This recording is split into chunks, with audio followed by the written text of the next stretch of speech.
Topic का जो नाम है वो है IAM। अच्छा, IAM और AMI क्या चीज़ है? आइडिया है डिफरेंस क्या है इसमें? क्योंकि यहाँ पे सिर्फ अल्फ़ाबेट्स उल्टे पुल्टे लिखे हैं और कुछ नहीं दिख रहा आपको ऐसा।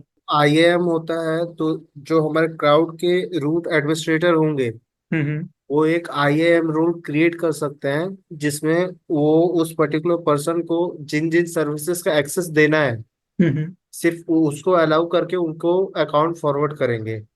एंड द यूजर जो कि यूज कर रहा है वो सिर्फ उन्हीं यूज सर्विसेज को यूज कर पाएगा जिनका उसे एक्सेस मिला है। रेस्ट उसको एलिजिबल ही नहीं रहेगा। और ये क्या है? अमेजॉन मशीन इमेज कंप्यूटर का ऑपरेटिंग सिस्टम है ये। अपन लोग सेलेक्ट करते हैं ना, Ubuntu, red hat, Windows, AWS Linux. तो ये बेसिकली अमेजॉन मशीन इमेज, ये एक ऑपरेटिंग सिस्टम होता है। IAM जो है ये बेसिकली डिनोट करता है आइडेंटिटी एक्सेस मैनेजमेंट। ये पूरा मैनेजमेंट का काम करता है, आइडेंटिटी एक्सेस मैनेजमेंट। क्या होता है, हमारे पास जो एक अकाउंट बना होता है, जो भी जैसे आप अभी यूज कर रहे हो अपना एक AWS का अकाउंट, वो जो होता है उसको हम बोलते हैं रूट अकाउंट। वो होता है रूट अकाउंट, ठीक है। अब इसके अंदर क्या होता है, इसके अंदर आप और अकाउंट्स बना सकते हो, यूजर अकाउंट। इसके अंदर आप और यूजर अकाउंट बना सकते हो, जिसको बोला जाता है IAM यूजर। क्या होता है, कभी भी आप किसी भी कंपनी में जाओगे तो कंपनी आपको अपना मेन पैनल जो होता है, कंसोल मैनेजमेंट का जो पैनल होता है, वो कभी नहीं देता आपको हाथ में। सपोज आप एक कंपनी में लग गए, ठीक है।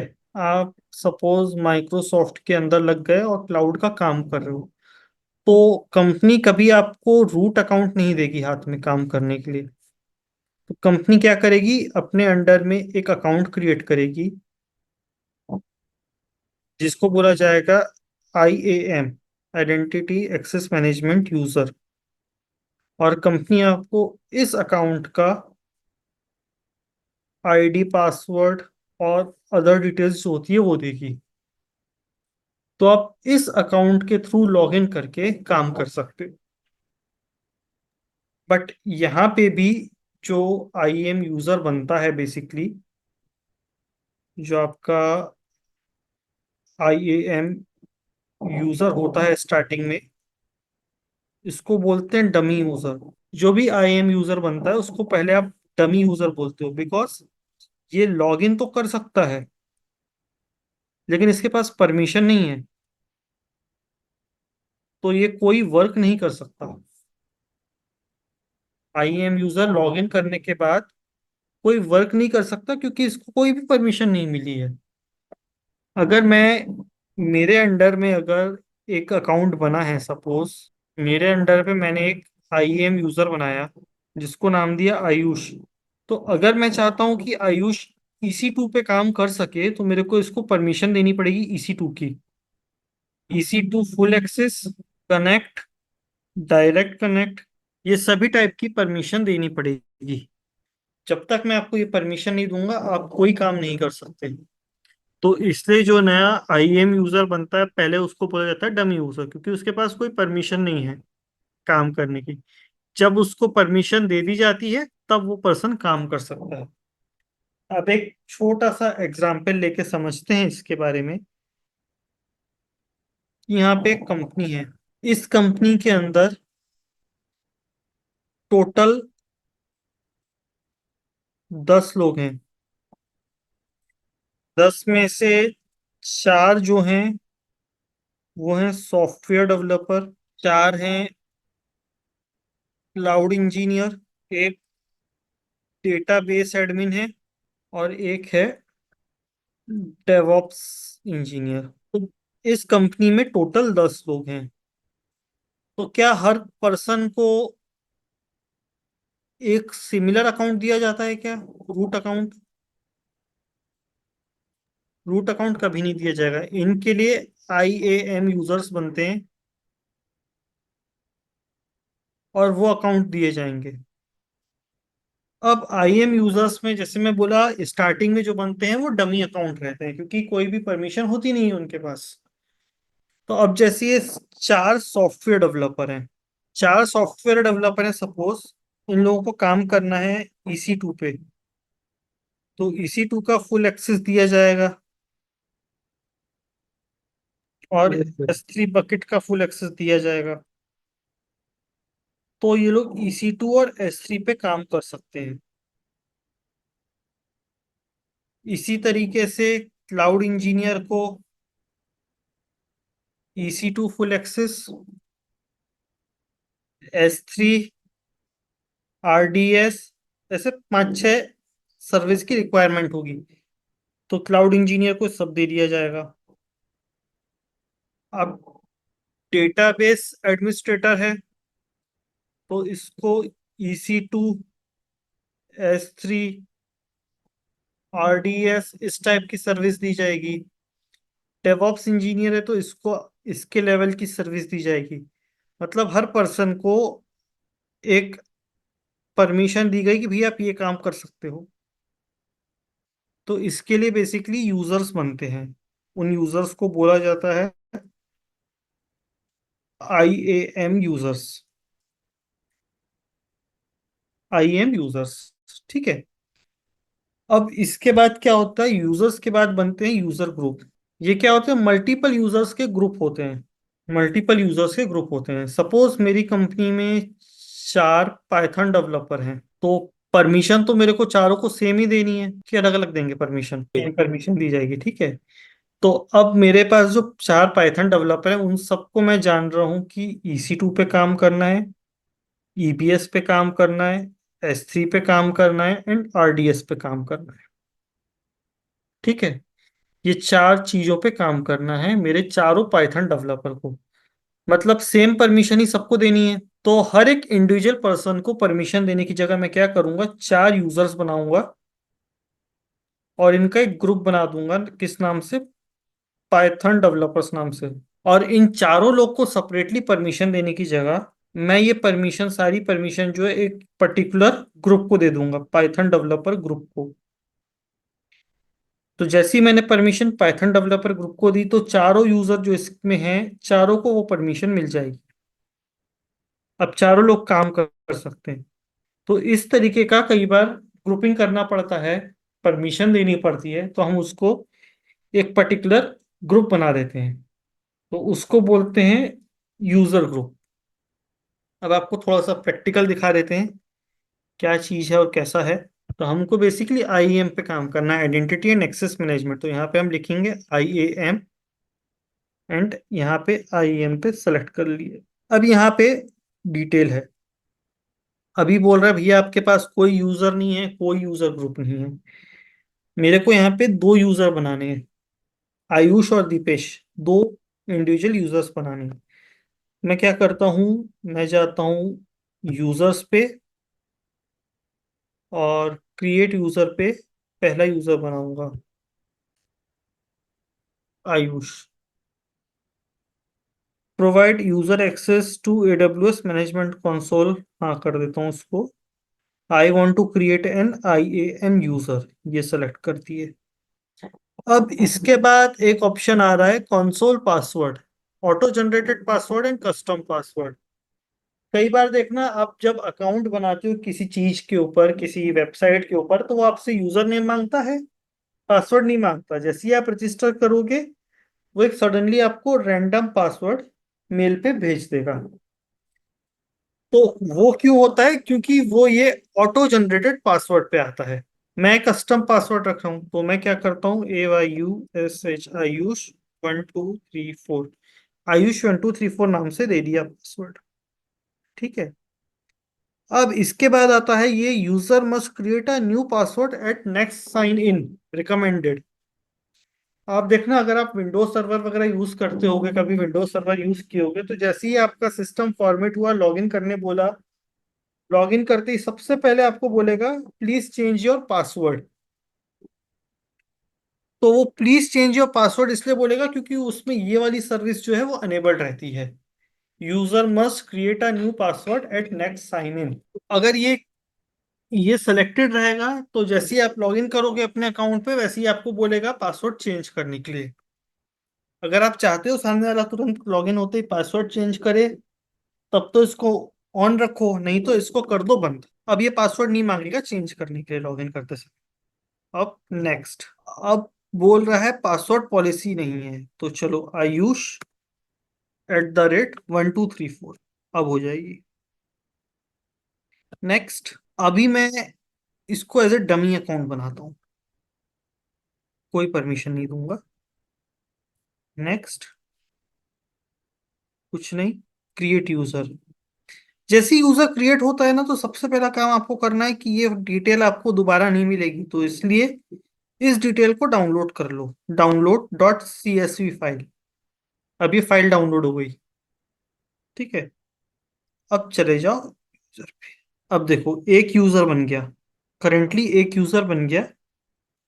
मेरे को एक और यूजर बनाना है। इस बार दीपेश नाम का बनाना है। तो दीपेश नाम का यूजर कैसे बनाऊंगा मैं? सेम प्रोसेस करेंगे हम। ठीक है। हम क्रिएट यूजर पे गए, दीपेश लिखे, प्रोवाइड यूजर एक्सेस। यहाँ पे I want to create IAM user, password Deepesh @1234।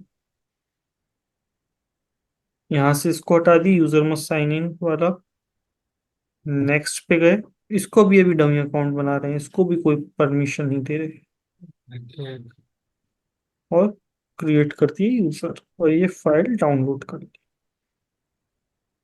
अब दो यूजर बन गए। ठीक है। अब सपोज ये दोनों पाइथन डेवलपर्स हैं। यस दोनों सर। के दोनों पाइथन डेवलपर्स हैं। तो अब मैं दोनों को इंडिविजुअली अलग अलग परमिशंस तो दूंगा नहीं। तो मैं उसके लिए क्या करता हूँ, यूजर ग्रुप क्रिएट करता हूँ। Create user group. यहाँ पे जाके क्रिएट ग्रुप। यहाँ पे लिखे पाइथन पाइथन डेवलपर। अब यहाँ पे नाम लिखने के बाद बेसिकली हमको यूजर सेलेक्ट करने होते हैं, तो मेरे को दोनों यूजर अभी पाइथन डेवलपर ही चाहिए। मैं सेलेक्ट कर लेता हूँ दोनों को। अब दोनों को सेलेक्ट करने के बाद अब आ रहा है परमिशन। तो पाइथन है, मतलब मेरे को EC2 लगने वाला है।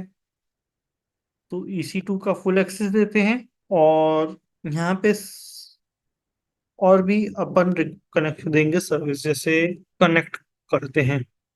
Amazon connect full access. Amazon connector को फुल एक्सेस दे दिए। डायरेक्ट कनेक्ट को दे दिए। इंस्टेंस कनेक्ट को दे दिए। और मैं एक S3 को और देना चाहता हूँ। एक S3 को भी फुल एक्सेस देना चाहता हूँ। S3 का फुल एक्सेस, तो मैंने यहाँ पे S3 का फुल एक्सेस सेलेक्ट कर लिया। अब बेसिकली मैंने अपनी परमिशन सेलेक्ट कर ली। अब मैं क्या करता हूँ, क्रिएट यूजर ग्रुप। तब जितनी भी परमिशन हमने दी हैं वो सारी परमिशन इस पूरे ग्रुप को मिल गई। पूरे ग्रुप को मिल गई मतलब इस ग्रुप के अंदर मेरे पास दो यूजर थे, दीपेश और आयुष।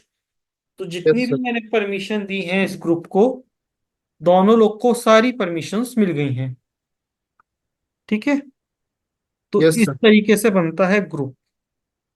अच्छा, इस ग्रुप में एक और बात बता दूं, IAM में अंदर आपको बेसिकली IAM में पर्सन्स जो आपके अंडर पे जिनका IAM अकाउंट बना है, वो कुछ भी सर्विस अगर ओपन छोड़ दिए तो उसका बिल जो आता है वो आता है रूट यूजर पे। Yes sir. सारी सर्विस का बिल जो बन के आता है वो बेसिकली रूट यूजर पे ही बन के आता है, रूट यूजर के नाम से ही आता है। तो मेरे अंडर पे अगर दीपेश ने कुछ छोड़ दिया चालू करके या आयुष ने कुछ छोड़ दिया, तो इन लोग को बिल नहीं देगा, वो बिल मेरे को आएगा। ठीक है। तो ये चीज होती है कि बिलिंग जो होती है वो हमेशा रूट यूजर पे आती है। तो इस चीज का भी हमको ध्यान रखना पड़ता है, इसलिए हम लोग बहुत सोच समझ के देते हैं। तो कंपनीज में हमेशा देखना कि आपको एक्सेस उन्हीं चीज का दिया जाएगा, परमिशन उन्हीं चीज की दी जाएगी जिनकी आपको रिक्वायरमेंट है। अगर आपको S3 की रिक्वायरमेंट नहीं है तो S3 का परमिशन भी नहीं दिया जाएगा आपको। तो जिस चीज का आपको रिक्वायरमेंट है आपको सिर्फ उसी चीज का परमिशन दिया जाएगा। अब यस एक काम करता हूँ, मैं यहाँ से अपना रूट यूजर हटा देता हूँ। मैं साइन आउट कर देता हूँ। साइन आउट हो गया। अब क्या करता हूँ, मेरे पास जो अभी दो अकाउंट बनाए हैं मैं बेसिकली उसको लॉग इन करूंगा। ठीक है, तो मेरे पास आयुष और दीपेश दो लोग का है। मैं इसको ओपन करता हूँ। ओपन करने के बाद ये यूआरएल दिख रही है, मैं इस यूआरएल को सेलेक्ट करूंगा। लॉगिन करने के लिए हमेशा इस यूआरएल को इसलिए सेलेक्ट करना पड़ता है क्योंकि ये जो दिख रहा है आपको नंबर, ये यस होता है अकाउंट नंबर। ठीक है, तो जब भी आप डायरेक्ट AWS अकाउंट पे लॉगिन करने की कोशिश करते हो तो आपसे वो AWS अकाउंट का नंबर पूछता है, यूजर नंबर। तो ये नंबर हर किसी को तो याद रहता नहीं है। तो इसलिए हम क्या करते हैं, बेस्ट ऑप्शन ये रहता है कि इसी यूआरएल को डायरेक्ट कॉपी करें एंड ब्राउजर पे जाके पेस्ट कर देते हैं। अब जैसे ही पेस्ट करूंगा तो ये यूजर नंबर जो है अपने आप आ जाएगा लिखा हुआ। ये देखो नंबर आ गया। अब नंबर आ गया, अब क्या है मेरे पास, यूजर नेम क्या है, आयुष है मेरा। मैं सिंपली आयुष को यहाँ से कॉपी करा और यहाँ डाल दिया। पासवर्ड क्या है मेरा, Ayush@1234। कॉपी करा, पासवर्ड डाला एंड साइन इन। अब ये देखो ये साइन इन हो गया है। Yes sir. आयुष के नाम से रूट यूजर का आईडी नंबर है, अकाउंट आईडी ये रहा, और IM यूजर है आयुष करके। अब यहाँ पे इसको कुछ परमिशंस हैं, जैसे EC2 क्रिएट करने का अगर परमिशन है इसको, तो ये पर्सन EC2 क्रिएट कर पाएगा। ये देखो अभी डिटेल्स दिखा रहा है। ठीक है, बट जिस चीज का परमिशन नहीं है इसके पास, जैसे लाइट सेल का परमिशन हमने नहीं दिया है इसको, तो यहाँ पे API एरर आता है बेसिकली। ये देखो, it looks likes you are an authorized. तो बेसिकली जिस परमिशन जो परमिशन नहीं दी है हमने, वहां पे API एरर या कुछ एरर आएगा, जैसे ये आगे एक्सेस डिनाइड। क्यों? क्योंकि हमने परमिशन ही नहीं दी है इसको, कॉस्ट यूजेज बिलिंग की परमिशन ही नहीं दी है। तब ये आपको एरर पे एरर देगा। इस तरीके से आप लॉग इन कर सकते हो। अब आप यहाँ से जो कुछ भी बनाओगे, आप IM यूजर से भी जो कुछ बना रहे हो, तो वो मेरे को एज ए रूट यूजर मेरे अकाउंट पे दिखेगा, वो चीज रिफ्लेक्ट होती दिखाई देगी। अगर यस आपने एक नया EC2 इंस्टेंस बनाया है, अगेन मेरे रूट यूजर पे वो इंस्टेंस दिखाएगा कि ये इंस्टेंस बना है करके। तो यस इस सर। तरीके से ये होता है। तो आपको हमेशा बेसिकली IM का ये URL मिल जाएगा, ये पासवर्ड आईडी मिल जाएगी। ज्यादा हो गया तो आपको एक आईडी पासवर्ड और मिल जाता है, जिससे आप पुट्टी के थ्रू लॉग इन कर पाओ, SSH या पुट्टी के थ्रू लॉग इन कर पाओ। यस बाकी फिर पूरा आपका काम जो होता है वो कमांड लाइन पे होता है। अब मेरा काम तो हो गया, मेरे को ये अकाउंट से लॉग आउट करना है, तो मैं सिंपली यहाँ से लॉग आउट कर सकता हूँ एंड यहाँ से लॉग आउट करके मैं अपना अकाउंट वापस लॉग इन कर सकता हूँ। यहाँ पे लॉग इन कर लिया। अब मेरा ही अकाउंट बता रहा है, आप देखो अब IM यूजर नहीं बोल रहा। ठीक है, तो इस तरीके से आप IM यूजर्स बना सकते हो और इनको अलग अलग टाइप की परमिशंस दे सकते हो कि वो पर्सन क्या काम कर सकता है, क्या काम नहीं कर सकता। इनकेस अगर मेरा पर्सन छोड़ के चला गया, सपोज आयुष मेरे यहाँ से जॉब छोड़ के चला गया, तो मैं तो नहीं चाहता ना कि इसको एक्सेस मिला रहे यस ताकि सर। वो गड़बड़ कर सके। तो मैं सिंपली क्या करूंगा, यूजर से जाके इसका अकाउंट उड़ा दूंगा। आपको नहीं पता इसका पासवर्ड क्या है, बट क्योंकि आप रूट यूजर हो तो आपके पास एक्सेस है, आप उसका अकाउंट यहाँ से डायरेक्टली डिलीट कर सको। रूट यूजर के लिए कुछ नहीं है, रूट यूजर ने ही आपका अकाउंट बनाया है। तो आप मैंने आपका अकाउंट बना दिया एज ए IM यूजर। अब आपने पासवर्ड चेंज कर दिया और आप नौकरी छोड़ के चले गए, तो भी ओके सर। क्योंकि मैं रूट अकाउंट था, रूट यूजर था और मैंने आपका अकाउंट क्रिएट किया है, तो मेरे पास एक्सेस है, मैं आपका अकाउंट डिलीट कर सकता हूँ। तो उसके लिए सिंपली यहाँ पे आके आपको अकाउंट सेलेक्ट करना है, डिलीट पे क्लिक करना है, ये कंफर्म करना है एंड डिलीट यूजर। मेरे पास एज ए रूट यूजर हमेशा ये एक्सेस रहेगा। मेरे अंडर में कोई भी पर्सन रहे, उस पर्सन ने कोई भी अकाउंट बनाया कि कोई भी सर्विस चालू करके छोड़ दी हो, तो एज अ रूट यूजर मेरे पास हमेशा ये एक्सेस रहता है कि मैं उसका अकाउंट डिलीट कर सकूं या सर्विस को बंद या डिलीट कर सकूं। तो ये चीज हमेशा आपके पास रहती है। तो जब आप क्लाउड इंजीनियर या फिर आप जब क्लाउड में एडमिनिस्ट्रेटिव एक्सेस या एडमिनिस्ट्रेटर लेवल के जॉब पे जाते हो, तो बेसिकली ये आपको आईएएम का भी वर्क रहता है। वहाँ पे आइडेंटिटी एंड एक्सेस मैनेजमेंट का भी वर्क उसमें इंक्लूड होता है।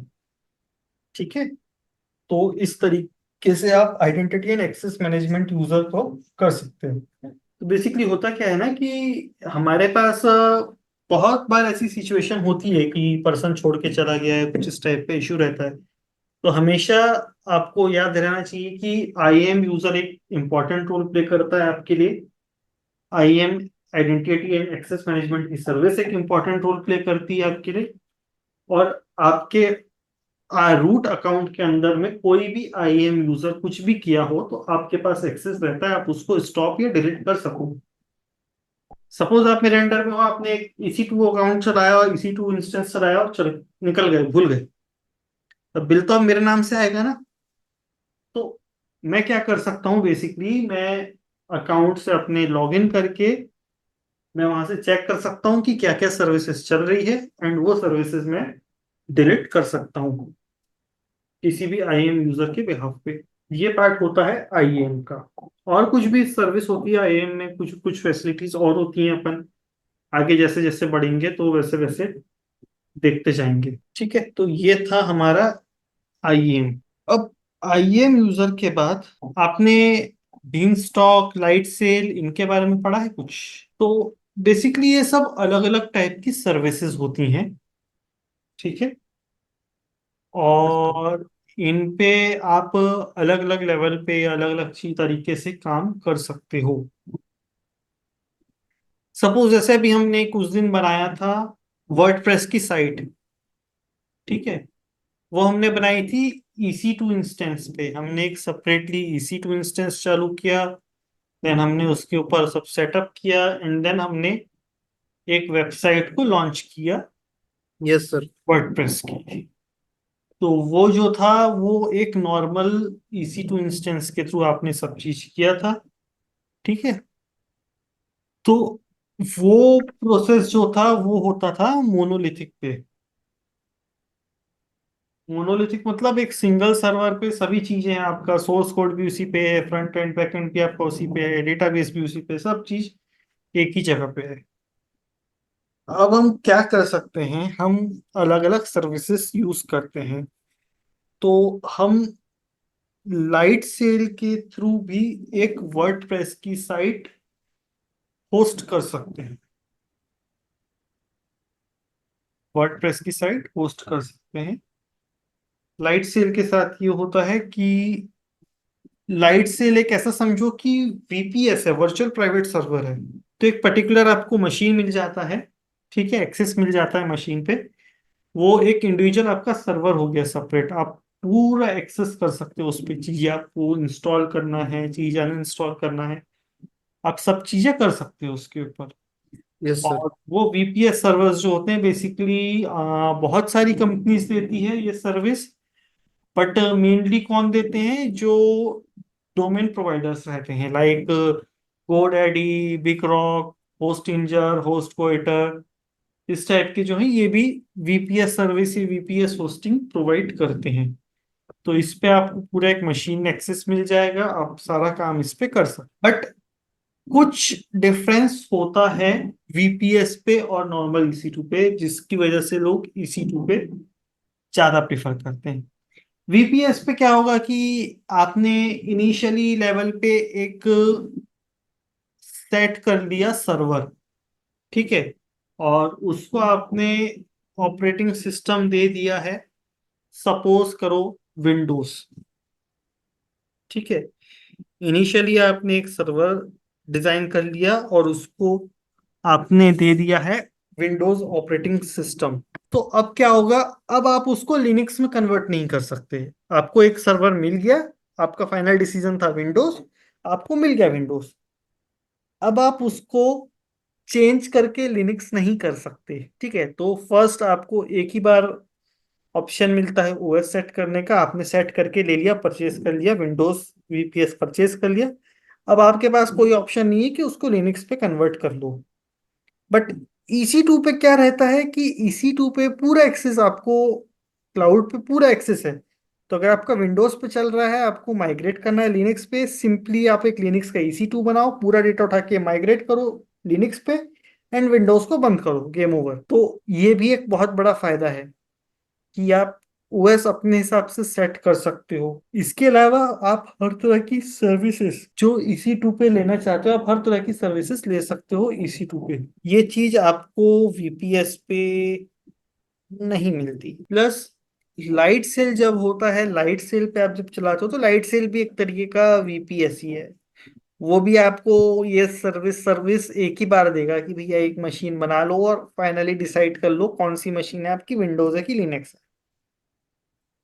वो आपको बार बार ऑप्शन नहीं दे रहा। अच्छा, अब क्योंकि आपका लाइट सेल बनेगा, तो यहाँ पे भी आपको एक स्टैटिक आईपी मिल सकती है। एक स्टैटिक आईपी मिल सकती है जिसको आप बोलते हो elastic IP. Again elastic IP भी चार्जेबल है, तो आपको वो भी ध्यान में रखना है, ठीक है। प्लस ये लाइट सेल अलग से कोई पैसा चार्ज नहीं करता। लाइट सेल में बेसिकली आप AWS के क्या क्या रिसोर्सेज यूज कर रहे हो उसका चार्ज रहेगा। जैसे आप लाइट सेल में एक EC2 बनाओगे, EC2 का चार्ज रहेगा। आप लाइट सेल में एक आपको स्टैटिक आईपी या एक इलास्टिक आईपी दियो, आपको उसका चार्ज है। तो बेसिकली इस टाइप से चार्जेस रहते हैं, तो लाइट सेल पे भी चार्जेस रहते हैं, ठीक है। बट कितना यूज कर रहे हो उसके ऊपर रहता है, ऐसा नहीं है कि चार्ज नहीं लगेगा, चार्ज लगेगा। बट लाइट सेल अपने नाम से अलग से कुछ नहीं पैसा लेगा। बट जो रिसोर्सेज AWS की तरफ से आपको प्रोवाइड हो रहे लाइट सेल में, जैसे इलास्टिक आईपी हो गया या EC2 हो गया, उन पे बेसिकली ये चार्ज करता है। तो हम ऑब्वियसली। बेसिकली लाइट सेल के ऊपर बहुत सारी चीजें कर सकते हैं, लैंप सर्वर लगा सकते हैं, बहुत कुछ होता है।